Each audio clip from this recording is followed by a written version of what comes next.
ಹತ್ಯೆ ಆರೋಪಿ ಪವಿತ್ರ ಗೌಡಗೆ ಸಿಗ್ತಾ ಇಲ್ಲ ಮನೆ ಊಟ. ದೇವ್ರ ವರ ಕೊಟ್ರು ಪೂಜಾರಿ ವರ ಕೊಡ್ತಿಲ್ಲ ಅನ್ನೋ ಹಾಗಾಗಿದೆ. ಕೋರ್ಟ್ ಆದೇಶ ಇದ್ರೂ ಕೂಡ ಪವಿತ್ರಗೆ ಮನೆ ಊಟ ಸಿಗ್ತಾ ಇಲ್ಲ. ಹತ್ಯೆ ಆರೋಪಿ ಪವಿತ್ರ ಗೌಡಗೆ ಮನೆ ಊಟ ಸಿಗ್ತಾನೆ ಇಲ್ಲ. ಆ ಭಾಗ್ಯ ಕರುಣಿಸಿದ್ರು ಕೂಡ, ಹೈಕೋರ್ಟ್ ಆದೇಶ ನೀಡಿದ್ರು ಕೂಡ, ಒಂದ್ ರೀತಿಯಾಗಿ ದೇವ್ರ ವರ ಕೊಟ್ರು ಕೂಡ ಪೂಜಾರಿ ವರ ಕೊಡ್ತಿಲ್ಲ ಅನ್ನೋ ಹಾಗಾಗಿದೆ ಪವಿತ್ರ ಗೌಡ ಪರಿಸ್ಥಿತಿ. ಕೋರ್ಟ್ ಆದೇಶ ಕೊಟ್ಟಿದೆ, ಆದ್ರೂ ಕೂಡ ಪವಿತ್ರ ಗೌಡಗೆ ಮನೆ ಊಟ ಸಿಗ್ತಾ ಇಲ್ಲ. ಮತ್ತೆ ಕೋರ್ಟ್ಗೆ ಅರ್ಜಿಯನ್ನ ಸಲ್ಲಿಸಿದ್ದಾರೆ ಪವಿತ್ರ ಗೌಡ ತಾಯಿ. ಈ ಕಡೆ ಲಕ್ಷ್ಮಣ್ ನಾಗರಾಜ್ ವಕೀಲರಿಂದಲೂ ಕೂಡ ಅರ್ಜಿಗಳನ್ನ ಸಲ್ಲಿಸಲಾಗ್ತಾ ಇದೆ.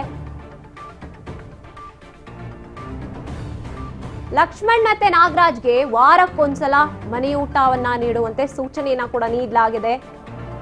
ಆದ್ರೆ ಕೋರ್ಟ್ ಆದೇಶವನ್ನ ಪಾಲಿಸ್ತಾ ಇಲ್ಲ ಜೈಲ್ ಅಧಿಕಾರಿಗಳು. ಲಕ್ಷ್ಮಣ್ ನಾಗರಾಜ್ ಪರ ವಕೀಲರು ನ್ಯಾಯಾಂಗ ನಿಂದನೆಗೆ ಅರ್ಜಿಯನ್ನ ಕೂಡ ಸಲ್ಲಿಸಿದ್ದಾರೆ.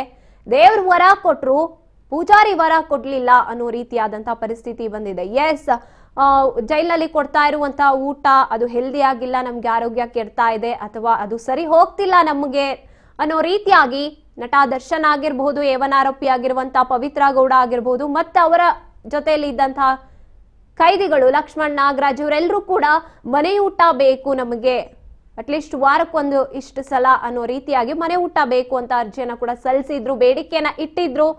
ಆ ರೀತಿ ಕೋರ್ಟ್ ನಿನ್ನೆ ಕೂಡ ಅದ್ರ ಬಗ್ಗೆ ಮಾತುಕತೆಯನ್ನ ಆಡಿದ್ಲಾಯ್ತು.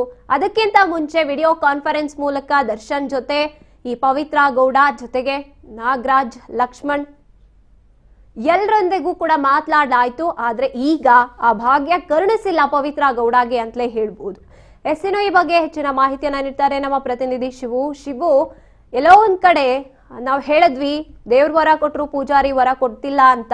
ಸೊ ಇಂಥ ಪರಿಸ್ಥಿತಿ ಬಂದಿರುವಂತದ್ದು ಮತ್ತೊಮ್ಮೆ ಇದ್ರ ಬಗ್ಗೆ ಹೇಳೋದಾದ್ರೆ ಎಸ್ಐಟ್ರಿ ಈಗೇನು ಪವಿತ್ರ ಗೌಡ ಮನೆ ಊಟಕ್ಕೆ ಅಂತೇಳಿ ಅರ್ಜಿ ಹಾಕೊಂಡಿರ್ತಾರೆ. ಅರ್ಜಿ ಹಾಕೊಂಡಿದ್ದಂತ ವೇಳೆಯಲ್ಲಿ 57ನೇ CCH ನ್ಯಾಯಾಲಯ ಅವರಿಗೆ ಮನೆ ಊಟ ಕೊಡಬಹುದು ಅನ್ನುವಂಥದ್ದು ಆದೇಶವನ್ನು ಕೂಡ ಮಾಡುತ್ತೆ. ಅನಂತರದಲ್ಲಿ ಜೈಲಧಿಕಾರಿಗಳು ಕೂಡ ಈ ಮನೆ ಊಟ ಕೊಡ್ಲಿಕ್ಕೆ ಬರೋದಿಲ್ಲ, ಮ್ಯಾನ್ಯುಯಲ್ ಪ್ರಕಾರವಾಗಿ ನಾವು ಏನ್ ಎಲ್ಲಾ ಕೈದಿಗಳಿಗೆ ಊಟವನ್ನು ಕೊಡ್ತಾ ಇದೀವೋ ಅದೇ ರೀತಿಯಲ್ಲಿ ಊಟವನ್ನ ನಾವು ಅವ್ರಿಗೂ ಕೂಡ ಕೊಡ್ತಾ ಇದೀವಿ, ಅವರೊಬ್ಬರಿಗೆ ಮನೆ ಊಟವನ್ನು ಕೊಟ್ರೆ ಎಲ್ಲರೂ ಕೂಡ ಕೇಳ್ತಾರೆ, ಹಾಗಾಗಿ ಸಮಸ್ಯೆ ಆಗುತ್ತೆ ಅನ್ನುವಂಥದ್ದು ಹೇಳಿದ್ರು. ಮತ್ತೆ ಇನ್ನೊಂದ್ಸರಿ ವಿಚಾರಣೆ ಬಂದಿತ್ತು. ವಿಚಾರಣೆಯಲ್ಲೂ ಕೂಡ ಕಳೆದ ವಾರದಲ್ಲಿ 57ನೇ CCH ನ್ಯಾಯಾಲಯದಲ್ಲಿ ನ್ಯಾಯಮೂರ್ತಿಗಳು ವಾರಕ್ಕೆ ಒಂದು ದಿನ ಮನೆಯ ಊಟವನ್ನ ಕೊಡಬೇಕು ಅಂತ ಆದೇಶವನ್ನು ಕೂಡ ಮಾಡಿದ್ರು. ಆ ಮನೆಯ ಊಟವನ್ನು ಕೂಡ ವಾರಕ್ಕೆ ಒಂದ್ ದಿವಸ ಮನೆಯ ಊಟ ಕೊಡುವಂತದ್ದು ಏನಿತ್ತು ಆ ಆದೇಶವನ್ನು ಕೂಡ ಪಾಲನೆ ಮಾಡಲಿಲ್ಲ ಅನ್ನುವಂಥದ್ದು ಈಗ ಏನು ಪವಿತ್ರ ಗೌಡ ಪರವಾಗಿ ಅವರ ವಕೀಲರು ಅರ್ಜಿಯನ್ನು ಸಲ್ಲಿಸಿಕೊಂಡಿರೋದು. ನ್ಯಾಯಾಲಯದ ಆದೇಶವನ್ನು ಉಲ್ಲಂಘನೆ ಮಾಡಿದ್ದಾರೆ ಜೈಲಧಿಕಾರಿಗಳು, ಅವ್ರ ವಿರುದ್ಧ ಕ್ರಮ ತೆಗೆದುಕೊಳ್ಬೇಕು ಅಂತ ಹೇಳಿ ಅವ್ರಿಗೆ ಪ್ರಾಸಿಕ್ಯೂಷನ್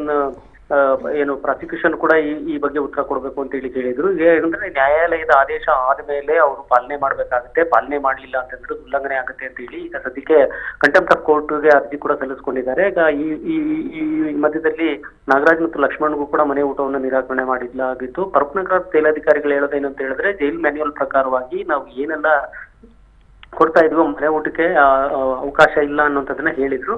ಹಾಗಾಗಿ ಈಗ ಸದ್ಯಕ್ಕೆ ಮುಂದಿನ ಕ್ರಮಕ್ಕೆ ಯಾರ ಮೇಲೆ ಕ್ರಮ ತೆಗೆದುಕೊಳ್ಬೇಕು ಅನ್ನುವಂಥದ್ದನ್ನ ಕಂಟೆಂಪ್ಟ್ ಆಫ್ ಕೋರ್ಟ್ ಯಾವ ಅಧಿಕಾರಿ ಮೇಲೆ ತೆಗೆದುಕೊಳ್ಬೇಕು ಅನ್ನುವಂಥ ಡೀಟೇಲ್ ಆಗಿ ಕೊಡಿ ಅನ್ನುವಂಥದ್ದನ್ನ ನ್ಯಾಯಾಧೀಶರು ಕೇಳಿದ್ದಾರೆ. ಈಗ ಅದು ಮುಂದಿನ ವಿಚಾರಣೆಯಲ್ಲಿ ಅಂದ್ರೆ ಸೋಮವಾರ ಡೀಟೇಲ್ ಆಗಿ ಕೊಡಿ ಅನ್ನುವಂಥದ್ದನ್ನು ಕೂಡ ಕೇಳಿದ್ದಾರೆ. ಯಾರ ಮೇಲೆ ಕಂಟೆಂಪ್ಟ್ ಆಕ್ಷನ್ ತಗೋಬೇಕಾಗುತ್ತೆ, ಆಕ್ಷನ್ಗೆ ಆದೇಶಿಸಬೇಕಾಗುತ್ತೆ ಅನ್ನುವಂಥದ್ದು.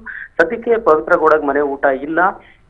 ಈಗ ಅದರ ನ್ಯಾಯಾಲಯದ ಆದೇಶಕ್ಕೆ ಕಂಟೆಂಪ್ಟ್ ಆಗಿರೋದ್ರಿಂದ ಜೈಲಧಿಕಾರಿಗಳು ಯಾವ ಅಧಿಕಾರಿಗೆ ಕ್ರಮ ಆಗುತ್ತೆ ಅನ್ನೋದಕ್ಕೆ ಕಾದ್ ನೋಡ್ಬೇಕಾಗುತ್ತೆ ಗಾಯತ್ರಿ.